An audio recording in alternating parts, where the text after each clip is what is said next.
بەڕێزان ئامادەبوانی خۆشەویست چالاکوانان و ئازاری خوازان ئەندامانی ڕێکخراویدا کۆک بەناوی ڕێکخراویدا کۆکەوە بە خێراتنێکی گەرمتان دەکەین. بەشداریتان لە میادا جێگای شانازیە بۆ ئازاری خوازان و بۆ خانەوادەی شەهید کاوە گەرمیانی. هاتنتان بۆ گەرمگوڕیە ئەوە دەگەیەنێ کە هەرچەند کاتێ بپەڕێ بەسەر شەهیدانی قەڵەم و ئازادی ئەوە چالاکوانان ئازادی خوازان بە گەرمگوڕیەکی زیاتر بە گروتینێکی نوێوە ئەم یادا ئەرزوو بەشکۆ ڕادەگرن.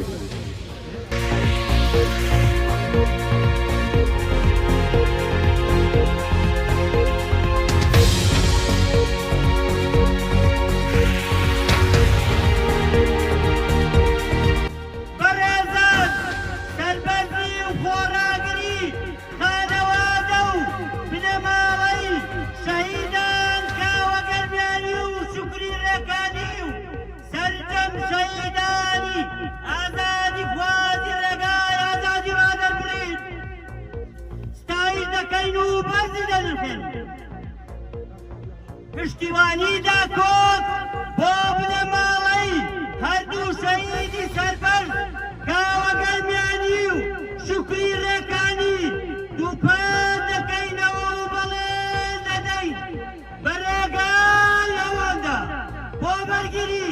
لە مافی گشتی و ئازادی ڕادەربڕین و کاری ڕۆژنامەنووسی بەڕێگای ئەوەندا بەردەوام بین.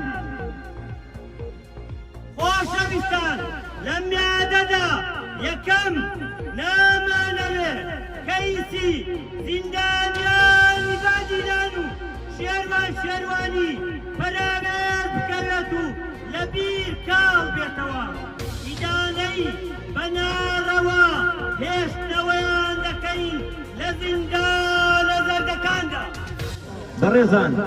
کاوە گەرمیانی ئەو ڕۆژنامەنووسە بوێرەی گەرمیان بوو کە لەگەڵ دەرکەوتنی لە کاری ڕۆژنامەنووسی خێرا بووە مۆتەقەیەکی ترسناک لە بەردەم بەرپرسان چونکە کاوە گەرمیانی هەر لە دەستپێشی کاری ڕۆژنامەوانی لە ساڵی 2002 بە کاری فۆتۆگرافی لە ژێرناوی وێنەکان خۆیان دەدوێن کە دیوی گەندەڵی و کەمی خزمەت گوزاری لە چاوی وێنەکانی دانیشان داوە. پاشان دەستی داوەتە نووسین لە ساڵی 2007 بووەتە پەیامنێری ڕۆژنامەی ئاوێنە، دواتر لە ڕۆژنامەی هاوڵاتی و گۆڤاری نڤین و سڤیل و چاودێر و ڕۆژنامەی ڕۆژنامە و پەیامنێری ڕادەی ئازادی و ئازادی ڕۆژنامەی ڕێگەی کوردستان و ڕۆژنامەی گەرمیانی ئەمڕۆ و ڕادیۆی دەنگ لە گەرمیان و چەندین میدای دیکەی نووسراودا کاری کردووە. و بەدەر لە کاری ڕاگەیاندن لە ساڵی 2011 کتێبێکی لەژێر ناوی گەرمیان لە نێو بەڵگە نامە ڕەشەکاندا چاپ کردووە. گەرمیانی بەدەر لە ناسنامەی سەندیکای ڕۆژنامەنووسان هاوکات هەڵگری ناسنامەی نێودەوڵەتی ڕۆژنامەنووسی وەکاری ڕێکخراوەی کردووە و هاوکات کەمپینێکی پێکێناوە 2000 ئیمزای بۆ دادگایی کردنی بە دادگا گەیاندنی گەندەڵکاران کۆ کردوتەوە. ئەوڕێیان ئێمە ئەمڕۆ لێرەین بۆ یادی تیرۆرکردنی ڕۆژنامەنووسی بوێر و داکۆکی کار کاوە گەرمیانی بەکەرانی ئەم کارە نامرۆڤانە سەرشۆڕ و ڕسوا ئەکەین. ئێوە کاوە گەرمیانیتان دیپۆرت تیرۆر کرد بۆ کردکردنی دەنگی ئازاد و بوێر، بەڵام ئێمە هەزاران کاوەی دروست بووین هەرگیز و هەرگیز بێدەنگ نابین لە ئەو هەموو زوڵم و سەمەی کە بەرامبەر بە ئێمە و نەتەوەکەمانی ئەکەن. هەرگیز کۆڵ نادەین لە ڕێبازی براچالەخوانەکانمان و بەردەوامین لەسەر ڕێبازی ئەوان. بەداخۆ ئەمڕۆ ساڵیادی شەهیدێکی ترت قەڵام کۆمان دەکاتەوە. کاوە گەرمیانی کە 11 ساڵم و بەدەستێکی ڕەشی ترسنۆ خەڵقانی خوێن کرا لە ماڵغەی خۆی لە بەردەمی دایکی لە کەلار. بەداخم تاوەکو ئەمڕۆ بکوژانی دەستگیر نەکراون، بەردەوامن لە گرتن و شەهیدکردنی دەنگی ئازاد و ڕازگۆ و بوێر. ئێمە لێرەین، ئێمە پیان دەڵێن ناتوانن دەنگی ئازاد کپ بکەن. لەو ساڵیادا من سەری ڕێز و نەوازشدا نوێنم بۆ بکاوە گەرمیانی بۆ خانەوادە بەڕێزەکەی بۆ هەموو ئازادەکان کە لە کوردستان ئێستا لە زیندان بەداخەوە دوێنێ پارێزەرەکەی شێروانی پێڕاگەان کە بەبێ هیچ بوونی بیانوێت یان دووبارە زیندانیکردنەکان مودەکەی درێژەکەنەوە ناڵن بێتە دەرەوە کە ماوەی 12 سەعات بتوانە عایلەکەی ببینێت بەداخەوە کردومانە هەواڵانەیە بێ هەواڵی ناخۆشن هیچ ئایندەی ڕوو لە کوردستان نەماوە و لا نێو دەوڵەتەکان هیومان ڕایتس وۆچ بەداخەوە تەنها لەو کاتانە ئەو ئەکەن کە مەسلحەتەکانی خۆیان ئەکەوێتە مەترسیەوە کۆمەڵە دەستگای هیچ و پوچن کە هیچیان پێ نییە بۆ ئازادی بۆ ڕۆژنامەنووسی بۆ دیموکراسی لارێی کوردستان بەداخەوە و لەم کاتەشا پێم ناخۆشە کە هەدەسێکی ناخۆش لە ڕۆژاوای کوردستانێ برا کوشتەکانمان لەوێ ئاوارە ئەبن بەڵام ئینشاءڵڵا هەموو شتەکانە بەرژەوەندی کوردە بەڵام ئەبێ خۆمانە هەوڵە بدەین چاوەڕێی لایەنە نێو دەوڵەتەکان نەبی خۆمانە بێ و دەسەڵاتە بڕۆخێنین بڕۆخێن دەنگڵ بڕۆخێن دەست وتارێک لەلایەن کاکێ سەرهەنگ سالارەوە رەخمەندرێتەوە بانفەرمێ ئەمڕۆ لێرە یادی قەڵەمێکی بوێر و نەمرەکەی نەوانەکە ئەوی شەهید کاوە گەرمیانیە کە بەداخەوانێ لە ماڵەکەی خۆیدا لە حەوشەی ماڵەکەی خۆیدا بەدەستی شەتەکانی بنەماڵەی یەکێتی و پارتی زۆر نامەردانە شەهید کرا لە شەوێکی ساردی زستاندا داکە تاوانی کاوە گەرمیانی ئەوە بوو کە قەڵەمێکی بوێر بوو زیندوو بوو ئەیمسی ڕەخنەیەک لەبەرەوەی سەرکردە و سەرۆکی عێراق بەداخەوانێ قەڵەمێکیانەوێ کە کوێر بێ کەڕ بێ لاڵ بێ هیچ نەبینێت سوپاسی ئامادەبوونتانەکەم هیوادارم بەردەوام بن هیوادارم بەردەوام بن لەم ڕەخنەگرتن و چالاکیانە هەتاوەکو گۆڕانکاری دروستەکەن هەر کاتێکیش گۆڕانکاریتان دروست کرد چاودێر و ڕەقیب بن بەسەر گۆڕانکاری دروستان کردووە قسەکانم زۆر درێژ ناکەمەوە بە پارچەیەک شەعر کە ئامادەم کردو بۆ ڕۆحی پاکی کاوە گەرمیانی کۆتایی بە قسەکانم بێنم سوپاسی ئامادەبوونتانەکەم دەست خۆش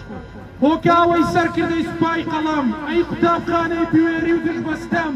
ئاڵای شەکاوەی مەیدانی عەلەم بوویت تۆ گوڕوتینی شادینە و گەل بوویت تۆ لە ناو قەڵەمەکان پێشڕەو بوویت کە ناوتم هێنا لێم وەستا قەڵەم جیا لە بوێریت ناوت بێنم هەڵەم وا دەوری داری خۆڵی دەوری گۆڕ ڕێبازەکەت گەشاوەیە هەر وەکو نور بەڵێن بێت کە منیش هەر وەکو سۆران بەرنەدەم ڕێزکەت بەردەوام بم بێ کۆڵدان ئەمڕۆ 11 ساڵ دەپەڕێ بەسەر شەهیدکردنی ڕۆژنامەنووس کاوە گەرمیانی یەکێکە لە شەهیدانی قەڵەم و لە پێناوتنی گەیانی ڕاستی و ڕەخنەکردن و ئاشکراکردنی گەندەڵی گەندەڵکارانی هەرێمی کوردستان و تاڵانکردنی سەروەت و سامانی هەرێمی کوردستان لە پێناو ماڵ و منداڵ و خێزانەکانی خۆیان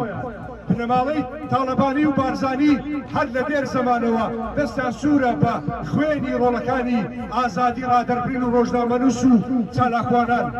ئێمە لێرەوە لەو مینبەرە ئازادەوە بە بنەماڵەی بارزانی و تاڵەبانی ڕاگەینین گەر ئێوە کەیسی کاوە گەرمیانیتان لە دادگاکانی خۆتان داخستووە و بە یەکێک لەو شێوازانەی کە خۆتان دروستان کردووە پێڵێن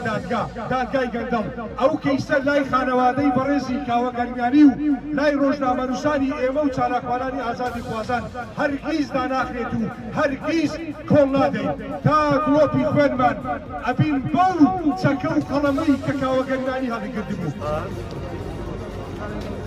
سلامتان لێبێ هەڵێنی عزیز خۆشحاڵ دەزانم کە ئەو گۆندامی کەڕەکاری دەسووت و بەکراتی گشتدارتانەکەم ڕاستاسکە شۆڕچەکەم وەکو سەرپەرشتیاری خۆپیشاندانەکان لێرە چەند تارێکمانی هەیە بۆ بۆری شەیدبوونی کاوە گەرمیانی کە تیرۆر کرا بە دەستی ناحەزانی دەستی نارانی